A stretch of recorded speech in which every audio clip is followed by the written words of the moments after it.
নমস্কার বন্ধুরা, স্বপ্ন বিচার ইউটিউব চ্যানেলে জানাই আপনাদের সুস্বাগতম। বন্ধুরা, শাস্ত্র অনুসার গোটা বছরের মধ্যে সব থেকে শুভ দিন হচ্ছে এই অক্ষয় তৃতীয়ার দিন। মানা হয় এই দিনে আমাদের প্রত্যেক করা কর্ম সারা বছর অক্ষয় হয়ে থাকে, যা এই বছর 2024 সালে আগামী 10ই মে মানে 27 বৈশাখ শুক্রবার ভোর 5:45 থেকে 11 মে 4:51 পর্যন্ত থাকছে এই অক্ষয় তৃতীয়ার তিথি। ফলে উদয়া তিথির অনুসারে আগামী 10ই মে শুক্রবার পালন হবে এই 2024 সালের শুভ অক্ষয় তৃতীয়া। যাদের জীবনে দুর্ভাগ্য, দরিদ্রতা, ঝগড়া ঝামেলা, অশান্তি এবং রোগ ব্যাধি লেগেই রয়েছে, এই দিনে সেই সামান্য কিছু কার্য তাদের জীবনে খুশি, আনন্দ, সৌভাগ্যে ভরিয়ে দেয়। এবং বন্ধুরা, এই দিনে কিছু ভুল এবং দোষ করলে সারা জীবন এবং পরলোকেও অক্ষয় হয়ে থাকে। বন্ধুরা, দিনের সব থেকে পবিত্র সময় হচ্ছে ব্রহ্ম মুহূর্ত, কারণ এই সময় বন্ধুরা আমাদের এই সৃষ্টির রচনা হয়। তাই বন্ধুরা এই সময়কে ঈশ্বরের সময়ও বলা হয়। তাই এই সময় বন্ধুরা যদি আপনারা ঘুম থেকে উঠে এই 3টি শব্দ বলেন, তো বন্ধুরা এতে আপনাদের সকল মনোবাসনা পূর্ণ হবে।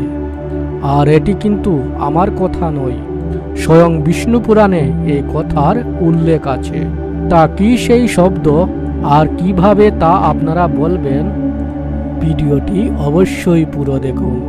এবং তার সাথে সাথে ভিডিওটি বন্ধুরা আপনারা একটি লাইক করে কমেন্টে হরে কৃষ্ণ বা ওম নমঃ শিবায় লিখে যাবেন।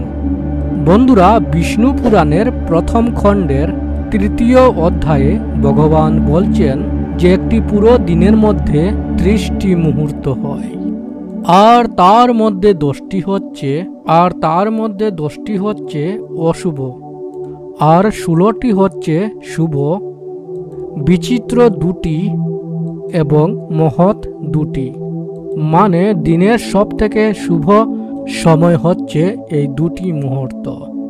আর এই 2টি মুহূর্ত হচ্ছে একটি ব্রহ্ম আর অপরটি হচ্ছে সমুদ্র মুহূর্ত। আর এই 2 মিলিয়ে হচ্ছে ব্রহ্ম মুহূর্ত, মানে 1 ঘন্টা 36 মিনিট। ধরুন আমাদের এখানে ভোর 5টার সময় সূর্য উদয় হয়, মানে তার আগের 1 ঘন্টা 36 মিনিটই হচ্ছে এই ব্রহ্ম মুহূর্তের সময়, মানে ধরুন ভোর 4টা থেকে। তাই এই সময়ের মধ্যেই কিন্তু বন্ধুরা আপনারা এই বিশেষ শব্দটি বলতে পারেন, তবে পুরো বিশ্ব আপনার মনের বাসনা পূরণ করতে সহায়তা করবেই। আর এটা আমার কথা নয়, সেটি বিষ্ণু পুরাণের কথা, যে সর্বদা যদি আপনারা কোনো পজিটিভ চিন্তা করেন, পজিটিভ ভাবেন, তবে আমাদের আশেপাশে পজিটিভ এনার্জির আগমন বেড়ে যায়। মানে হচ্ছে শুভ শক্তির আগমন বেড়ে যায়। ফলে সর্বকাজেই আমরা সফলতা প্রাপ্ত করি। সেই পজিটিভ এনার্জিরা আমাদের সব কাজেই সহায়তা করেন।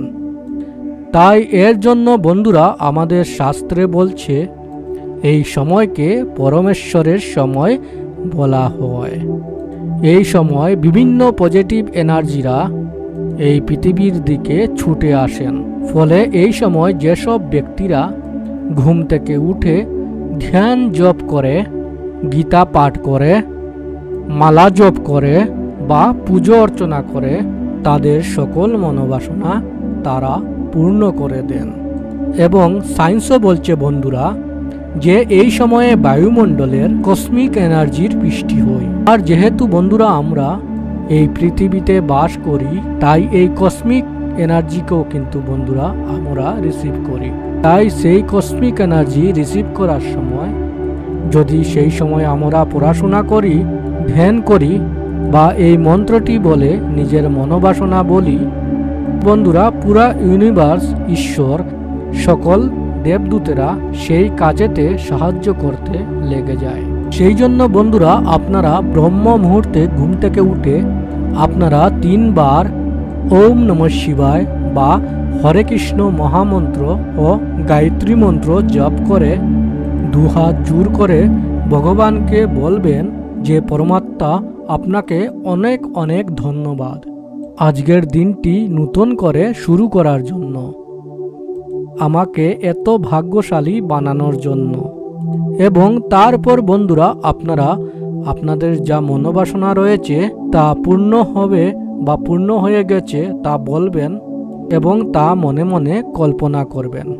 মানে ধরুন আপনাদের একটা ভালো চাকরি চাই, তো আপনারা কি বলবেন যে হে পরমাত্মা, যে আমাকে এত ভালো একটি চাকরি দেওয়ার জন্য আপনাকে অনেক অনেক ধন্যবাদ, আমাকে এত ধন সম্পত্তি দেওয়ার জন্য আপনাকে অনেক অনেক ধন্যবাদ। দেখবেন কিছুদিনের মধ্যেই বন্ধুরা আপনাদের লাইফে পজিটিভিটির আগমন হচ্ছে এবং আপনাদের মনোবাসনা ধীরে ধীরে পূর্ণ হচ্ছে। এবং যদি আপনারা চান কার্যটি হয়ে যাওয়ার পর আবার আপনারা ঘুমোতে পারেন বা বাকি কাজও করতে পারেন। বন্ধুরা শাস্ত্রীয় অনুসার বছরের 4টি দিনকে সবথেকে গুরুত্বপূর্ণ মানা হয়েছে। এক হলো অক্ষয় তৃতীয়া, দ্বিতীয় হলো বিজয়া দশমী, তৃতীয় হলো পয়লা বৈশাখ এবং 4 নম্বরটি হলো কার্তিক মাসের প্রথম দিন। এবং এই দিনে বন্ধুরা আপনারা এই খাবারগুলো খাবেন না এবং এই কার্যগুলো কিন্তু বন্ধুরা এই দিনে আপনারা ভুলেও করবেন না। কারণ বন্ধুরা বছরের সর্বশ্রেষ্ঠ দিন হচ্ছে অক্ষয় তৃতীয়ার দিন। এই দিনে সকল দেবদেবীর কৃপা আমাদের উপর হয়ে থাকে। শাস্ত্র বলছে যে এই দিনে সামান্য সামান্য কিছু ভুল সারা বছরকে কিন্তু দুর্ভাগ্যশালী করে দেয়। আবার এই দিনেই বন্ধুরা কিছু কাজ মানুষের জীবনে সৌভাগ্যে ভরিয়ে তোলে। তাই এই জন্য বন্ধুরা আমরা এই দিন সকল প্রকারের শুভ কার্য করে থাকি। এই দিন এতটাই শুভ যে এই দিন মানুষের জীবনে সুখ শান্তি অর্থে ভরিয়ে ওঠে। তাই এই অক্ষয় তৃতীয়ার দিন কিন্তু ভুলেও আপনারা যাতে এই ভুলগুলো না করেন, তাই ভিডিওটি কিন্তু বন্ধুরা আপনারা অবশ্যই দেখুন এবং তার সাথে সাথে ভিডিওটি একটি লাইক করে কমেন্টে আপনারা বলুন হরে কৃষ্ণ ওম নমঃ শিবায়। তো বন্ধুরা জেনে নিন এই অক্ষয় তৃতীয়ার দিন কি কি ভুল করা উচিত নয়। প্রথমটি হলো বন্ধুরা এই দিন কিন্তু ভুলেও দেরিতে ঘুম থেকে উঠবেন না। পারলে আপনারা ব্রহ্ম মুহূর্তেই ঘুম থেকে উঠুন এবং ওই মন্ত্রটি যে বলেছি ওটি জপ করুন। কারণ বন্ধুরা ওই দিনেই আমাদের বাড়িতে দেবী দেবতার কৃপা হয়ে থাকে। তাই সকাল সকাল বন্ধুরা আপনারা ঘুম থেকে উঠে বাড়িঘর পরিষ্কার করে স্নান করে এসে ঠাকুর ঘর পরিষ্কার করে একটি প্রদীপ জ্বালান এবং একটি আসনে বসে আপনারা ভগবানের নাম করুন। আর তার সাথে সাথে ভগবানকে বলুন, প্রভু যে অপরাধের জন্য আমরা শাস্তি পাচ্ছি, যে দুঃখ পাচ্ছি জীবনে, যে কষ্ট পাচ্ছি তা তুমি আমাদের ক্ষমা করে দাও এবং আমাদের পরিবারের উপর, পরিবারের সকলের উপর কৃপা করো। দ্বিতীয় সংকেতটি হলো বন্ধুরা এই দিনে আপনারা পূজা অর্চনা না করে কোনো ধরনের আপনারা ভোজন গ্রহণ করবেন না, মানে খাবার খাবেন না। সকাল সকাল স্নান করে এসে ভগবানের পুজো অর্চনা দিয়ে ভগবানকে ভোগ লাগিয়ে সেই প্রসাদ কিন্তু আপনারা গ্রহণ করবেন এবং সেই প্রসাদ খেয়ে ভগবানের আশীর্বাদ নিয়ে আপনারা দিনের কর্ম শুরু করুন। তৃতীয় সংকেতটি হলো বন্ধুরা এই দিনে কিন্তু আপনারা স্নান না করে তুলসী পত্র তুলবেন না এবং তার সাথে সাথে তুলসী পত্র তোলার সময় আপনারা মাতা তুলসীর কাছে ভগবানের কাছে প্রার্থনা করেই তবে তুলসী পত্র তুলবেন। নইলে কিন্তু বন্ধুরা মা লক্ষ্মী এতে প্রচণ্ড রুষ্ট হয়ে যান।